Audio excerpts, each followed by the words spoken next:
Evangelho de Cristo no Velho Testamento, né? Glória a Deus. Eu falei Êxodo 12, né? Amém? Seus irmãos não usar microfone, mas se falar alto, vai disputar comigo. O verso de número 11 em diante. Muito bem. Gostei. Você já deu certo aqui. Assim, pois, o comereis, caso a carne do cordeiro, né? Com os vossos lombos cingidos, segundo os vossos sapatos nos pés, e o vosso cajado na mão. Lombo cingido, sapato nos pés e o cajado na mão.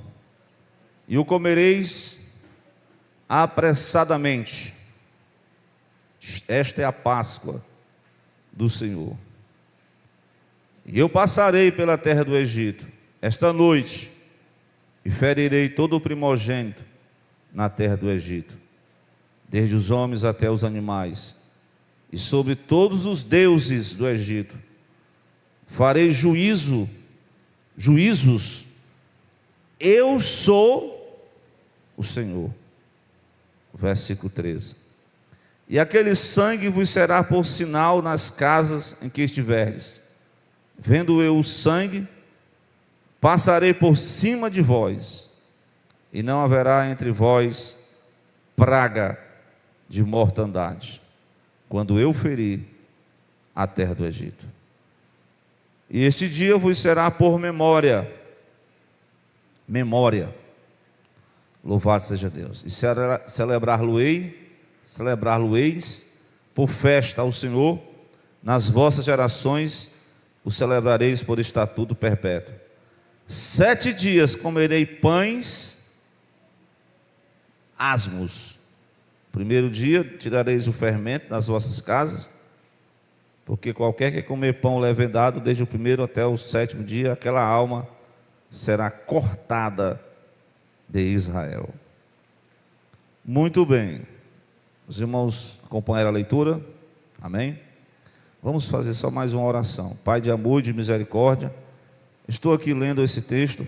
É uma porção do Velho Testamento que vem retratar sobre essa festa do Antigo Testamento, e que nós possamos aprender através desses símbolos, desse tipo que retrata acerca do Cristo, do seu Evangelho. Em nome de Jesus, nos dias atuais, nos inspira, nos dá sabedoria, nos dá direção e abençoa todos que possam ouvir de bom grado essa palavra e possa guardar em cada um dos corações, para a glória do teu nome. Nós te pedimos, amém, Jesus, e amém. Glória a Deus. Então a gente tem lido esse texto conhecidíssimo, né?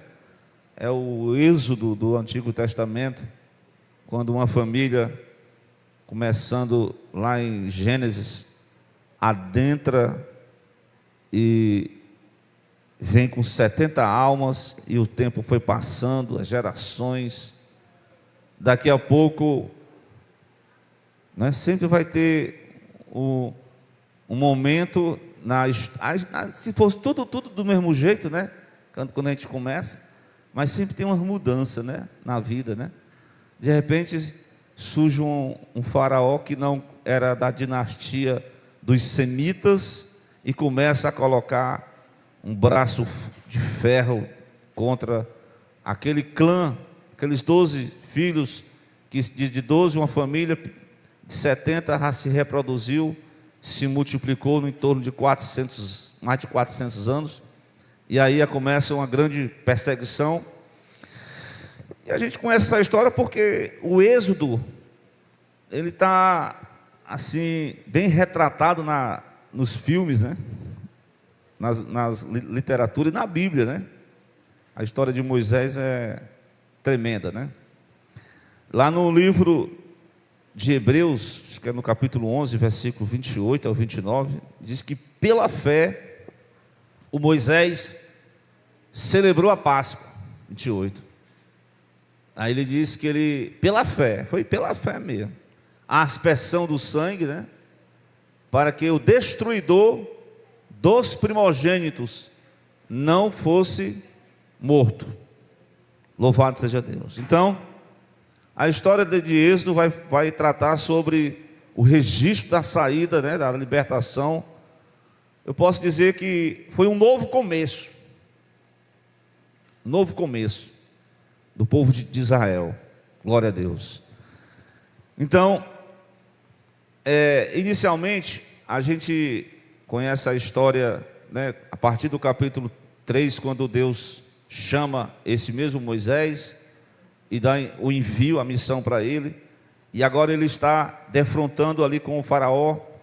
Algumas conversas, alguns acordos vão sendo feitos. O faraó vai propondo e Moisés vai: não, mas não dá certo não. Nós não vamos ficar por aqui não. Nós não vamos se enganchar aqui no Egito não.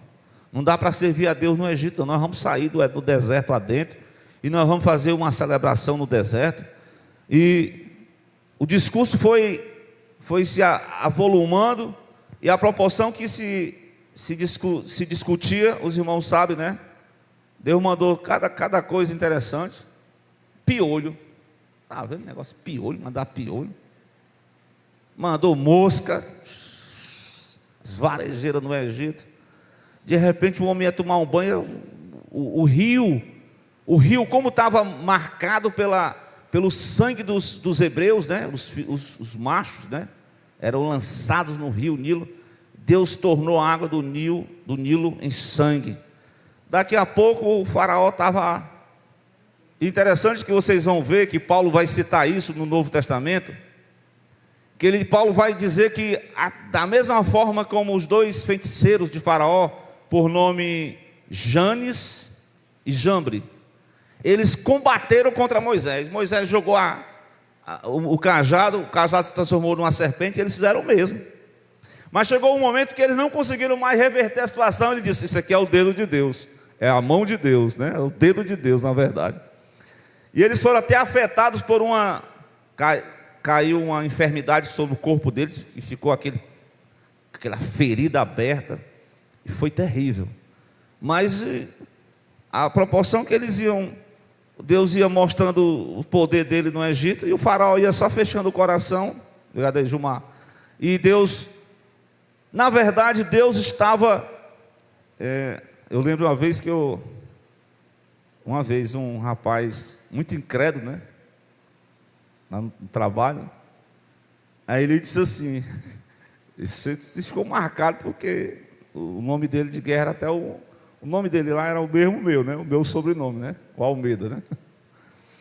Ele disse: se Deus existe, que ele bote a assinatura dele aqui na minha mão. Meu irmão, para que ele foi dizer isso? Passando ele ali pelo Bom Jardim, não, estou mascarado para aquele lado ali. Diz que um ladrão pegou ele lá com uma faca e ele tentou se defender. Eu sei que levou uma facada na mão. Ele foi pedir uma assinatura, né? Assim foi o faraó. Mostre quem é esse Deus. Aí Deus foi só manifestando com as pragas do Egito. Muito bem. E cada vez que Deus se manifestava, o faraó fechava o coração. Por isso mesmo, lá no livro de Romanos, Deus: eu levantei faraó para mostrar o meu poder nele. Glória a Deus. Porque é assim, irmãos, quando as pessoas se fecham para o poder de Deus, aí Deus é que vai mostrar para aquela pessoa quem ele é de fato, de verdade. Ele mostrou ser superior aos deuses do Egito, superior a todos os sistemas religiosos que havia, e ele foi mostrando, na verdade, a Bíblia, essas histórias não estão por aí por acaso. Deus vai traçando a história da salvação. Glória a Deus. Então chegou o momento que Deus disse assim: olha, já teve 9 pragas, vai ter a última. Nessa última aí vai ser complicado, mas vocês vão ter que fazer uma parte. Vocês vão fazer a parte de vocês nesse momento da 10ª praga. Glória a Deus.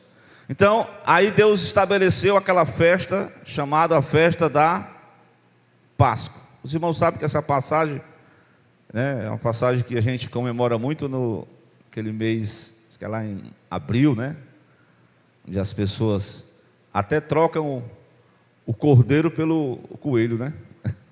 Isso é mais por uma questão comercial, né? E as crianças são encantadas por aquele chocolate e tal. Mas na verdade, essa passagem, a Páscoa, né, o significado para introduzir a mensagem é Deus passou, né? O anjo de Deus passou. É uma passagem. E é exatamente o que vai retratar a minha experiência, a sua vida com Deus. Então, a Páscoa tem um significado porque ela aponta para quem? Para o sacrifício do Cordeiro. O Cordeiro, no Novo Testamento, você sabe quem é ele? É o próprio Jesus. Ele foi morto, como disse João Batista: eis o Cordeiro de Deus que tira o pecado do mundo. Glória a Deus. Então Deus chegou para Moisés, né? Antes mesmo de haver aquelas outras pragas, aquelas 9 pragas, Deus falou definitivamente para Moisés da seguinte forma. Eu começo aqui no capítulo 4. Ele anunciou essa 10ª praga que iria abalar psicologicamente a estrutura do reinado do faraó. É isso que Deus faz, né? Deus tem um plano de salvação. Glória a Deus.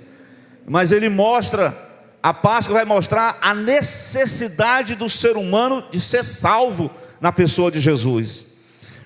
Permita, antes da gente ler 1 Coríntios 5, 7, né, para a gente retratar bem essa questão da necessidade, o apóstolo vai usar essa terminologia da Páscoa para mostrar que Cristo é o nosso Cordeiro Pascual. Ele foi imolado por nós.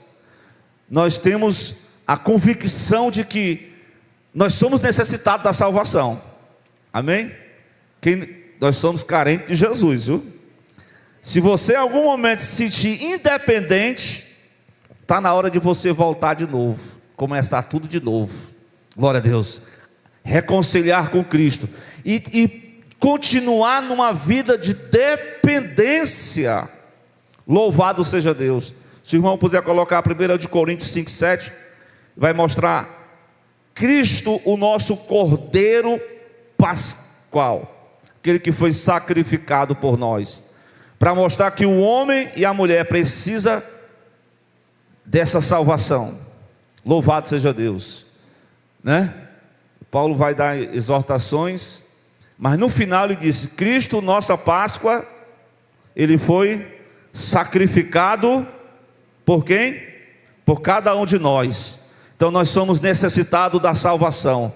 Cristo foi sacrificado por nós. Ele cumpriu o que a justiça de Deus exigia para o pecador. Amém? Pedro vai dizer isso bem claro na sua primeira carta, no capítulo 1, 18, 19, que é os versículos. Se novamente o irmão colocar, você vai perceber o testemunho de Pedro, confirmando, né?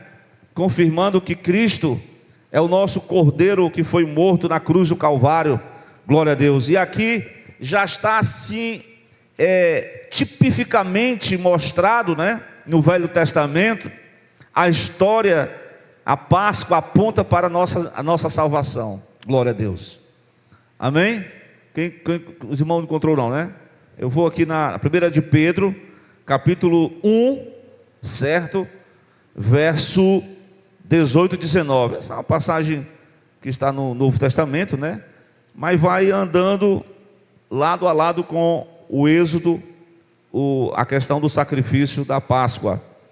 Pedro diz, no 18 do capítulo 1, sabendo que não foi por coisas corruptíveis. Não, foi não. Porque se fosse por coisas corruptíveis, hein? O pessoal no Velho Testamento, na Idade Média, a Idade das Trevas, estava comprando os direitos da salvação. Não foi por coisas corruptíveis, como prata, ouro, mas que vocês foram resgatados da vossa vã maneira de viver. Entenda aí essa palavra. Nós fomos resgatados da nossa vã maneira de viver. Então o homem, ele tinha um estilo de vida conforme a sua própria natureza, conforme os seus próprios desígnios. Mas nós fomos resgatados dessa vã maneira de viver. E aí, essa maneira de viver foi por tradição, recebemos dos nossos pais. Mas não foi com isso, com coisas corruptíveis. O versículo 19 vai dizer bem direitinho: mas com o precioso sangue de Cristo. O sangue de Cristo tem poder, irmãos. Glória a Deus. O sangue de Cristo, como de um cordeiro imaculado e incontaminado. Louvado seja Deus. Moisés deu instrução para o povo. No 10º dia, separa o cordeiro. Ele ficava ali guardado ali. Quando era no 14º dia para o 15º, o cordeiro era imolado. Foi exatamente na hora que Jesus foi para a cruz. Era a hora que o cordeiro estava sendo imolado, sacrificado. Glória a Deus. Então, aquele cordeiro, vocês vão ver que ele trouxe uma salvação provisória, né? Trouxe benefícios. Olha se não trouxe. Que benefícios foram esses? Agora vamos para o anúncio do juízo. Eu acho interessante que Cristo, né, o próprio Moisés, ele recebeu da parte de Deus, de antemão, o que Deus ia fazer. Deus falou para os seus profetas a seguinte palavra, Êxodo 4, 21, por exemplo. O Senhor falou para Moisés o seguinte: o Senhor disse para Moisés: quando você voltar ao Egito, Moisés estava lá em Midian, trabalhando com o sogro, estava ali com a sua mulher, com seus 2 filhos. Quando você voltar para o Egito, diante do faraó, atente para as maravilhas que eu tenho posto na tua mão. Mas tem uma coisa, Moisés, eu vou endurecer o coração. Aqui nós temos um detalhe: é Deus que endurece o nosso coração, ou é a gente que endurece o coração para Deus? O que vocês acham? Eu acredito que o homem endurece o coração. Então, como o homem não quis nada com nada, Deus, aí, continuamente, Deus, na continuidade, endureceu o coração de Faraó. Então, o Faraó, incrédulo, não acreditava no poder de Deus. Assim como tem gente hoje incrédula, pessoas que não crêem na obra do Senhor, no mistério do Senhor. Então, Deus falou para Moisés: se preocupe não, Moisés, o faraó vai endurecer o coração, para não deixar o povo ir. O povo está preso, o povo está vivendo uma vida de escravidão, né? Pelo menos civilmente, né? Perdeu a liberdade, né?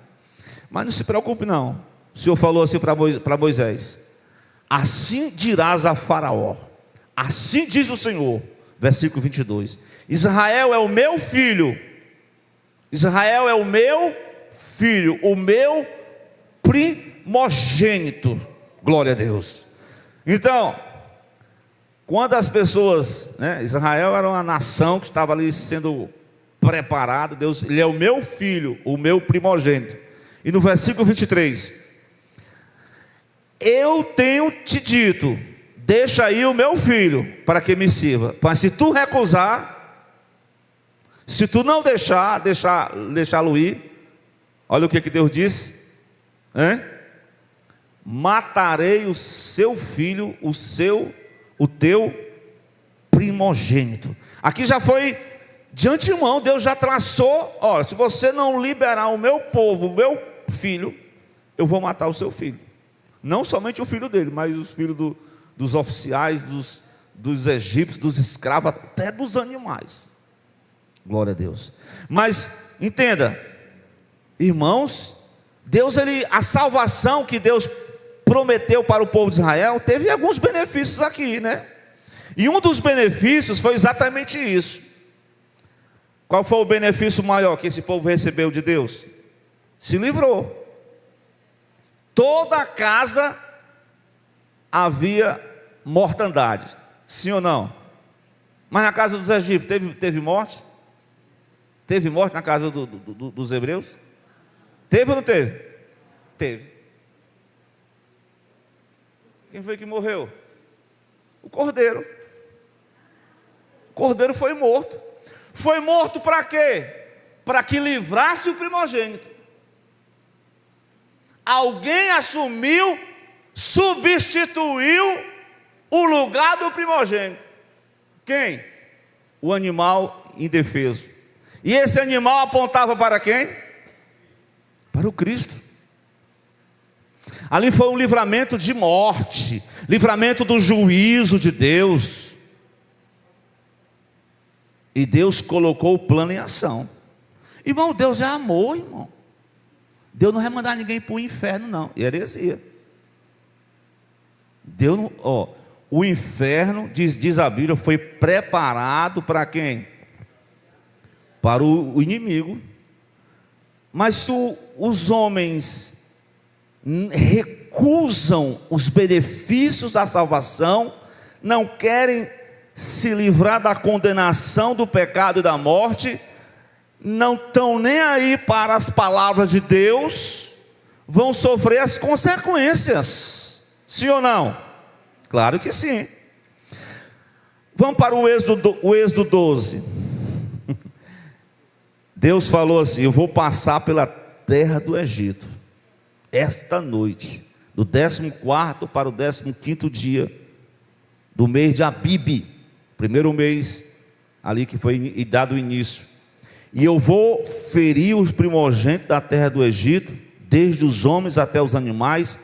E o juízo de Deus foi para envergonhar os deuses do Egito, e para fazer juízo, e para dizer assim: eu sou o Senhor. Glória a Deus. O Deus invisível, o Deus que não era palpável, mas é um Deus todo-poderoso, um Deus, como diz Isaías, que trabalha em favor daqueles que nele esperam. Glória a Deus.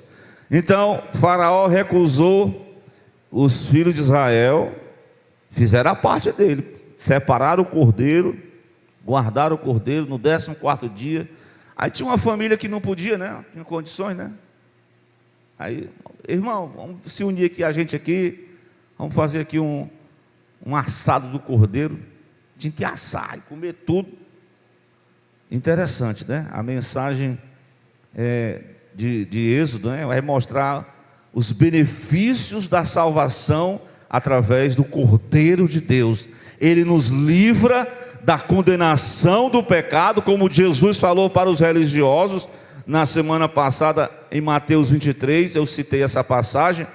Ele falou pesado para a turma dos fariseus. Ele disse o quê? Raça de víboras, quem vos induziu a fugir da ira futura? Vocês vão receber a condenação do inferno. Deus falou, Jesus falou pesado para eles. Se for pregar isso hoje para alguém vai dizer assim: não, esse irmão aí, esses pastores estão com um discurso de ódio, um discurso pesado desse. Mas a verdade é essa, né? Claro que a primeira palavra de Deus, a última palavra de Deus é sempre a condenação. Deus está pronto para salvar o pecador, Deus quer reconciliar o homem com Ele, Deus quer reatar a amizade novamente, Deus quer reconciliar novamente, Deus quer restaurar essa pessoa. Sempre a palavra de Deus é restauração. Caso o homem rejeite, aí nós vamos para as consequências. E eu volto para o livro de Romanos.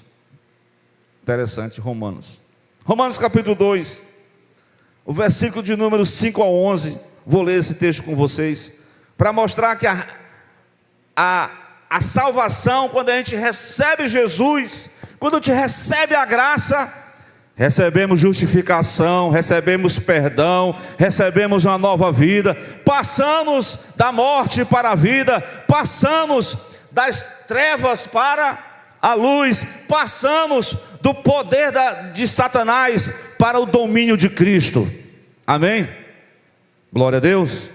É uma passagem, uma mudança radical.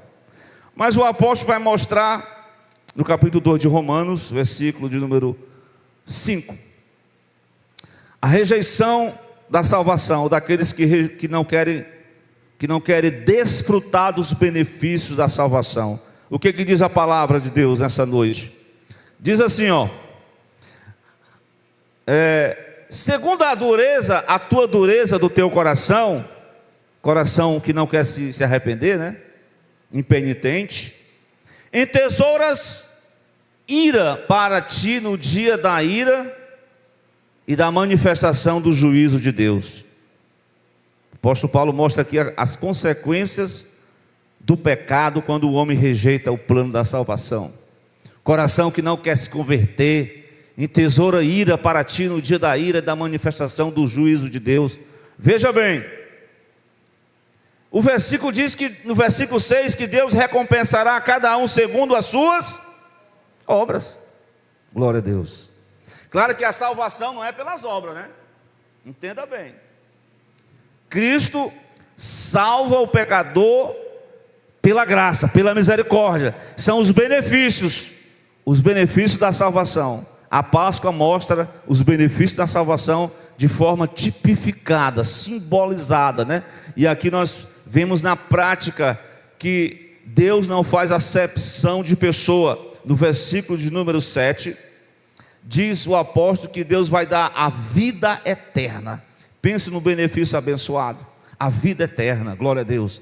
Vai dar a vida eterna para aqueles que com perseverança em fazer o bem, na prática do bem, procuram a glória e a honra e a incorrupção.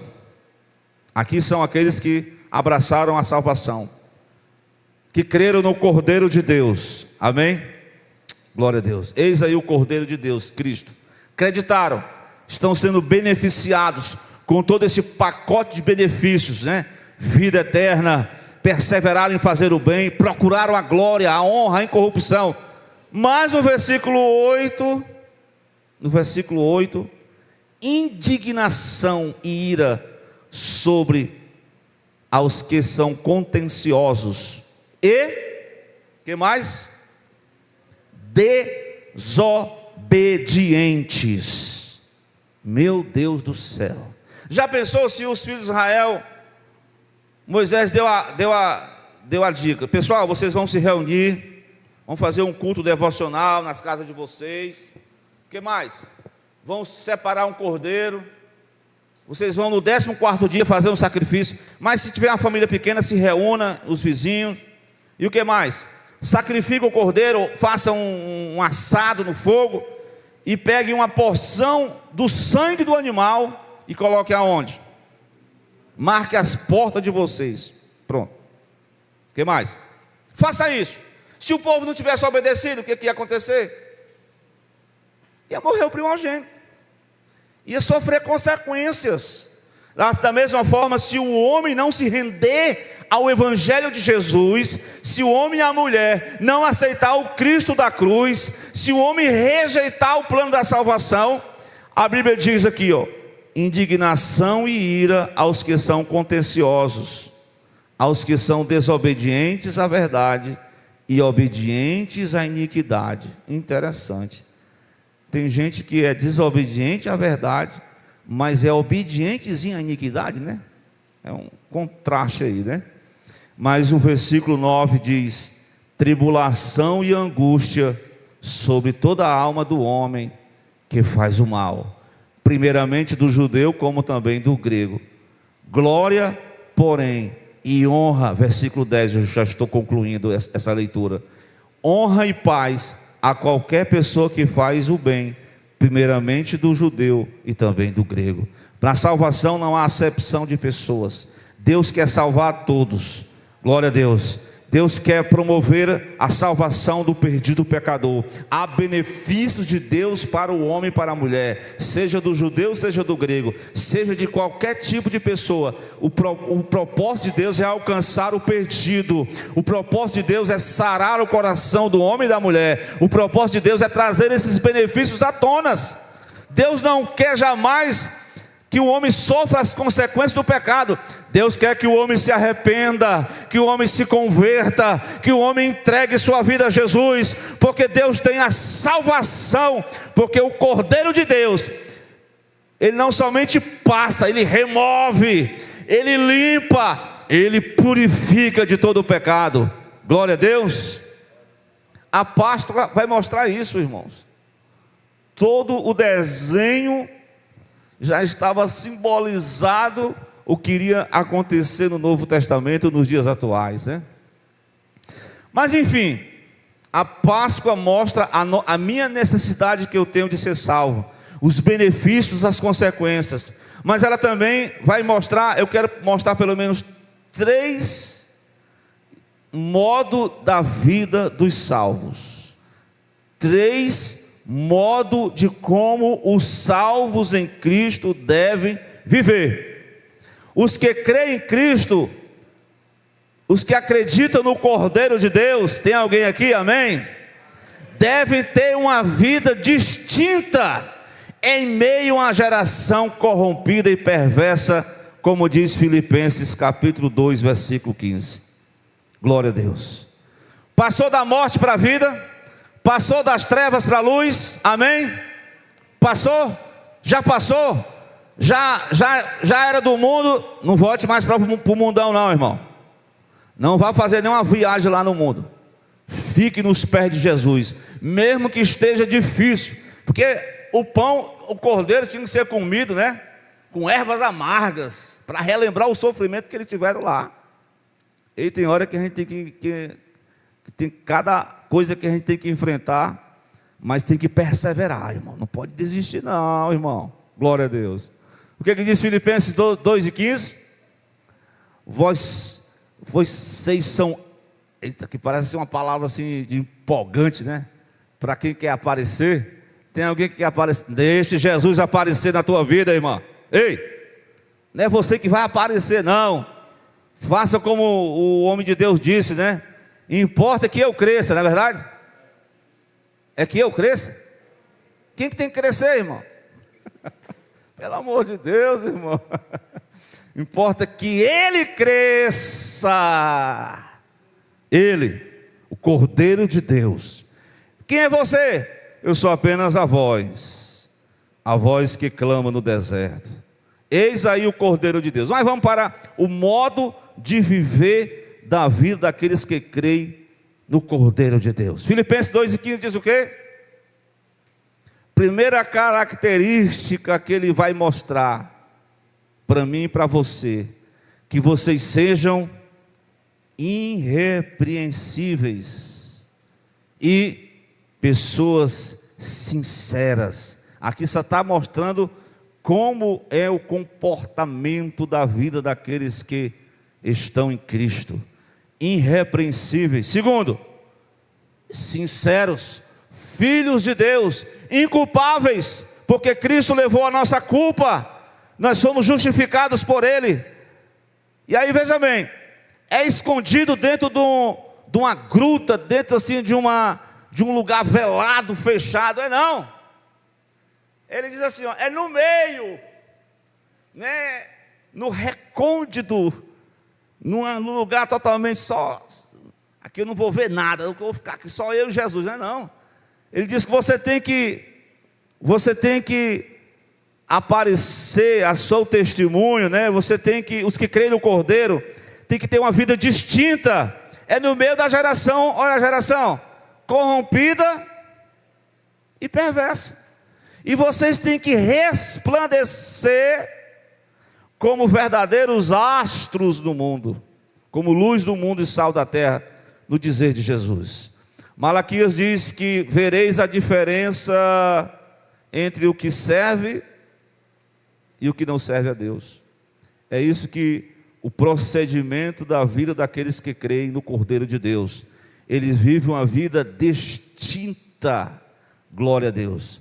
Mas só para a gente fechar esse assunto, repare comigo a 9ª praga no capítulo 10 de Êxodo.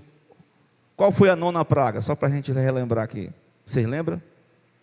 Eles tinham os egípcios, eles tinham um culto ao Deus do sol, né? A iluminação, Deus que promove. E tinha aquela idolatria. E agora Deus pegou e fez assim, ó. Fez uma espécie de como é que se diz? Um eclipse solar. Irmão, foi 3 dias sem a luz do sol. O que aconteceu? O Senhor disse assim, ó, Moisés, estende a mão aí para o céu. Virão trevas sobre a terra do Egito. Trevas que se apalpam. O povo fica tudo isolado. Mas eu li o versículo 23, né? Veja o 23. O que tinha lá no Egito? Só trevas. O que tem no mundo hoje? Espiritualmente falando. Meu irmão, só Cristo. Só Jesus para nos iluminar. Como diz o Salmo 105. Só a palavra para clarear o nosso caminho. Luz alta, né? Luz baixa. Luz para o meu caminho, lâmpada para os meus pés. Porque de fato, não viu ninguém se levantou no seu lugar por 3 dias. Mas enquanto isso, no mesmo paralelo, lá na terra que estavam os israelitas, o que acontecia lá? Deus fez isso de propósito. Olha, eu vou mostrar que eu faço a distinção entre os meus servos. Os meus servos, ao invés de trevas, tem luz na casa dele. Tem luz aí? Glória a Deus. Tem ainda luz espiritual no teu coração? O mundo está em trevas, mas Jesus é a luz do mundo. Ele ilumina o nosso caminho, ilumina a mente do nosso coração. E enquanto que havia trevas, mas na habitação dos servos de Deus, Deus trouxe luz. Que mensagem gloriosa para nós. É tanta iluminação assim, querendo ficar apagada, né? O que está faltando, meu Deus do céu? Está faltando alguma coisa para essa luz continuar brilhando. Então Jesus, através do seu Espírito, quer derramar do seu azeite dentro do nosso coração, para que nós não venhamos a perder jamais o caminho da glória de Deus. Amém, meus irmãos? Mas eu quero falar sobre um segundo procedimento daqueles que creem em Cristo, creem no Cordeiro de Deus.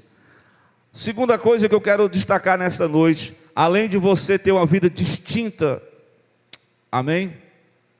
Êxodo capítulo 12, o versículo de número 15.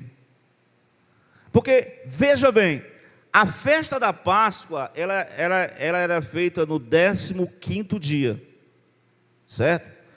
Do 15º dia em diante, eles iam começar a sequência, que era a festa dos pães. Dos pães, quem se lembra? O que é os pães asmos? Sem fermento. É isso mesmo que vocês colocaram aqui? 12, 15, Êxodo 12, 15. 7 dias comereis pães asmos, que é o pão sem fermento. Primeiro dia tirareis o fermento. Mas ele mandou remover o fermento. O que o fermento tem a ver? Qual é a mensagem do fermento para mim e para você? O fermento é bom ou é ruim? Biblicamente falando, né, desse ponto de vista aqui, o fermento ele fala da contaminação. O fermento ele fala da mistura. Veja bem, por que as pessoas às vezes estão perdendo a luz? Porque a mistura da fermentação do pecado. Percebam, Paulo deu essa doutrina na primeira carta, esse capítulo 5 é tremendo, de Coríntios. O versículo 6, 7 e 8, Paulo vai tratar sobre um irmão, né? Vocês devem conhecer. Irmão, Corinto, misericórdia. Corinto era uma cidade onde as trevas, onde a normalidade era o homem se prostituir na boa, sem nenhum problema. Até na religiosidade tinha pornografia, porneia. Isso é uma coisa natural. No mundo é natural. De repente Paulo vem com o evangelho, com um novo estilo de vida. Paulo diz: vocês são templo de Deus, vocês são morada do Espírito, não pode coabitar com a prostituição, vocês têm que ser santos, separados, vocês não podem viver nessa mistura, vocês não podem participar da ceia e participar da mesa dos demônios, você não pode ir para a festa do bacanal e participar do culto, tem que ter separação. Glória a Deus. Tem que parar com essa mistura. E de repente um crente lá se envolveu com a própria mulher do pai.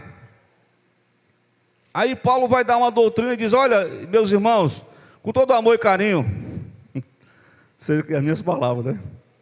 Um pouquinho de fermento só levenda toda. Ninguém está lembrado dessa passagem, não, Jesus? Vamos lá, vamos repetir. Versículo 6. Um pouco de fermento faz levedar toda a massa. Aí no versículo 7 ele começa a exortar a nós. Esteja aqui é para hoje, né? Alimpai-vos do fermento velho, seja uma nova massa, assim como estáis sem fermento. Por quê? O Cristo já foi sacrificado por nós, irmãos. E no versículo 8: façamos a festa do Senhor, a celebração, o culto, não com o fermento velho, não com o fermento da maldade, não com o fermento da malícia, mas com os asmos da sinceridade e da. Está aí não o versículo? Cadê, irmão? Vamos lá. Os irmãos não estão acompanhando não. Eu estou lendo aqui.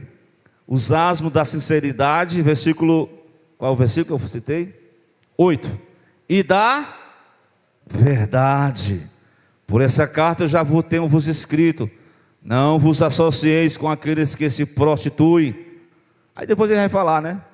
Eu não estou falando do pessoal mundano, não. Estou falando não absolutamente dos devassos deste mundo, mas com os avarentos, ou com os roubadores, ou com os idólatras. Porque se fosse assim, vocês tinham que sair do mundo.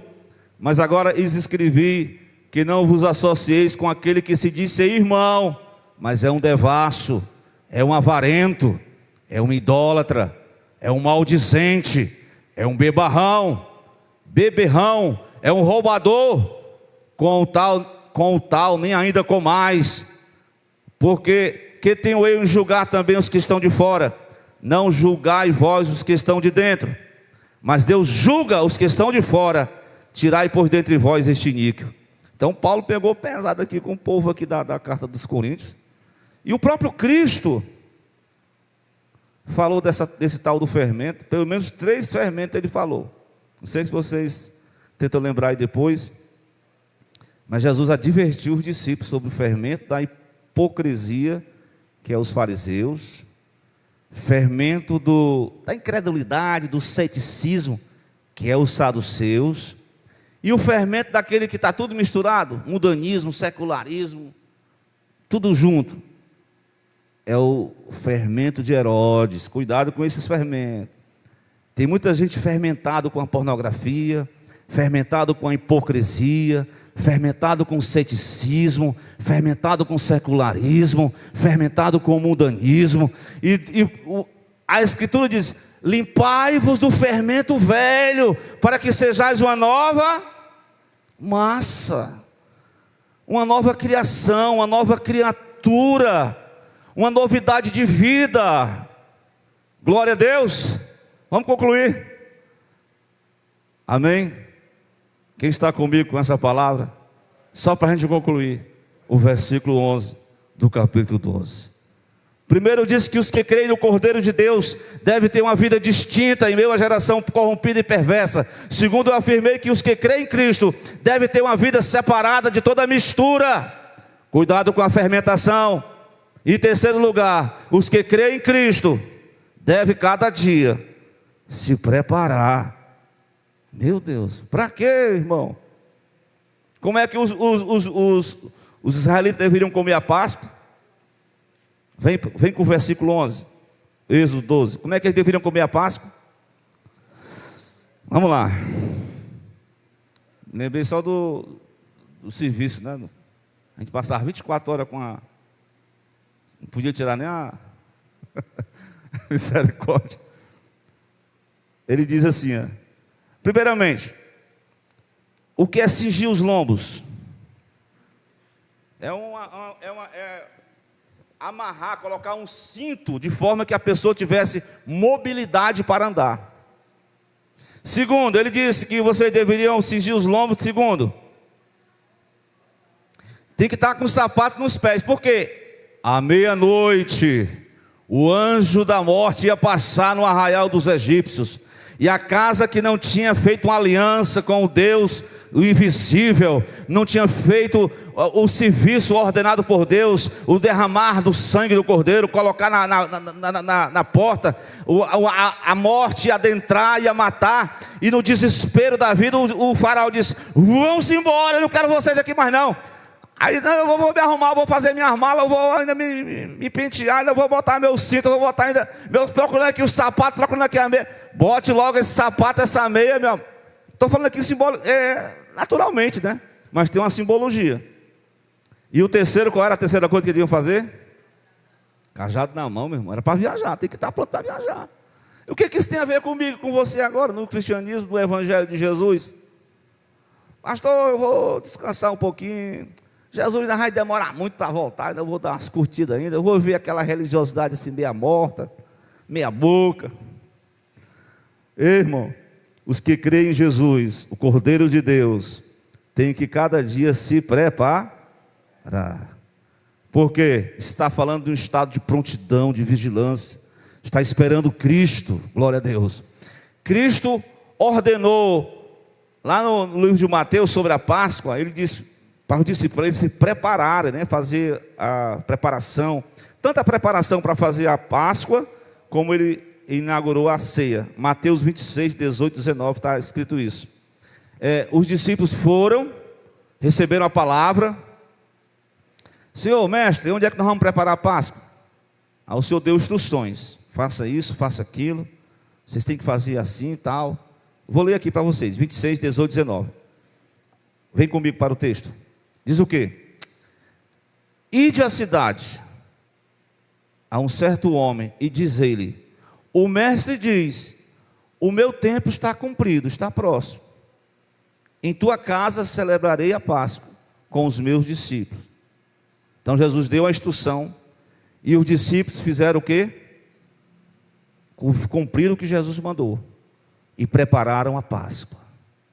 Era um momento de preparação. Ele ia morrer logo em seguida, mas ele preparou a Páscoa, comeu com os discípulos, depois fez a ceia, tomando o pão, pegou o sangue e disse: esse é o sangue da nova aliança, será derramado para a remissão de muitos. E aí ele vai para o Jardim das Oliveiras, e ele antes de ir canta um hino, um salmo. Quando ele vai para o jardim, passa a noite lá em oração, e na madrugada seguinte, a turma chegou para prender ele. E ele ia para o lugar do sacrifício, onde o Cordeiro Pascual foi morto, mas ao terceiro dia ressuscitou dentre os mortos, para dar a vida eterna, para dar esperança. Por isso nós não vamos ficar aqui brincando de ser servo de Deus, não vamos estar brincando com o Evangelho, vamos levar o Evangelho a sério, vamos obedecer à verdade de Deus, vamos se comprometer com a santidade de Deus, vamos deixar a mistura de lado, e vamos buscar simplicidade, vamos buscar a orientação de Cristo, porque Ele tem a vida eterna, Ele tem o benefício da glória eterna, para aqueles que perseveram nele, que estão esperando Ele. Glória a Deus. Vamos aí concluir? Jesus, cadê os irmãos? Vamos concluir, meus irmãos, orando a Deus, para que Ele venha. Cada dia está o cristão aguardando a vinda do Senhor. Glória a Deus. Vamos ficar de pé? E vamos orar ao Senhor. E precisa de oração. Irmão, eu quero oração. Glória a Deus.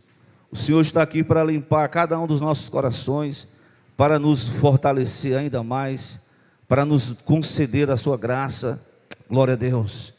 Então aqui nós anunciamos a palavra, o evangelho tipificado nessa festa judaica chamada Páscoa.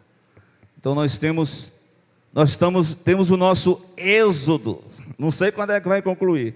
Tem o êxodo em relação à partida, né?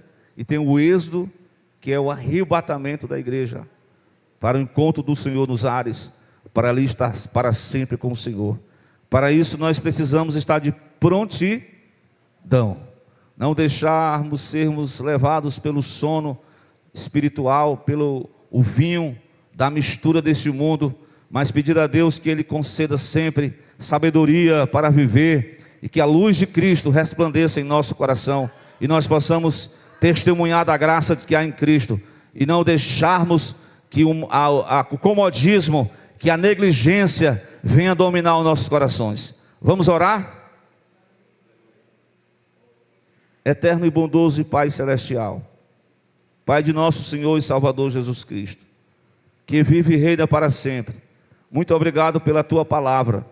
Se em algum momento, Senhor, nós fragilizamos, nós fraquejamos, que o Senhor fortaleça a nossa caminhada, a nossa fé, que possamos estar, como no dizer de Paulo aos Efésios 6, revestido de toda a couraça da justiça, calçado com o evangelho da paz, o Senhor com o escudo da fé e com a espada do Espírito em nossas vidas, nos dá da couraça da justiça, do cinto da verdade, e que possamos estar sempre, Senhor, em prontidão, orando em todo lugar, como diz Tessalonicense, orai sem cessar. Senhor, perdoa a nossa negligência, perdoa a nossa falta de oração, nos ajuda, Senhor, a que, idealizados nessa palavra, quando temos o exemplo de um povo que estava cativo, mas o Senhor é aquele que muda o cativeiro. Pode ser um cativeiro natural, algo que oprime, que angustia o nosso coração, mas Tu estás aqui para mudar este cativeiro, e eu estou fazendo igual Jó, aleluia,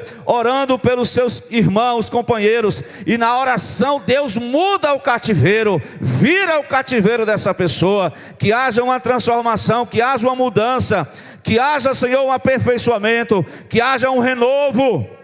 Obrigado, Deus, pela bondade de Cristo, pela misericórdia de Deus, porque nós fomos achados por Ti, nós temos alcançado de Deus a misericórdia, e estamos aqui na expectativa que um dia o Cristo voltará, e que em nome de Jesus o Senhor fortaleça a igreja, o Senhor avive a igreja, para que nós não venhamos a ser uma igreja misturada, uma igreja apática, uma igreja morta. Aramassurecandaramahas, Iramassurecandaramahas. Mas que o Espírito Santo derrame do seu poder nessa noite. O Senhor ilumine os nossos corações, que os Teus servos possamos estar, Senhor, na expectativa que um dia, Ele veio como um cordeiro, mas um dia Ele virá como o grande leão da tribo de Judá, para julgar os povos, as nações, e que nós possamos fazer parte desse reino tão maravilhoso, pela graça e o seu poder, pela sua misericórdia, em resposta, em obediência ao seu chamado. Aqui estamos, Senhor, tem misericórdia de nós, nos ajuda, leva-nos em paz para as nossas casas, nossos lares, nos dá uma noite de paz, uma noite maravilhosa na Tua presença. Tudo eu te peço, te agradeço, em nome de Jesus. Que a graça do Senhor Jesus Cristo, que o grande amor de Deus nosso Pai, que a comunhão, o poder do Espírito Santo seja com todo o povo de Deus, desde agora e para sempre. Vamos agora dizer todos: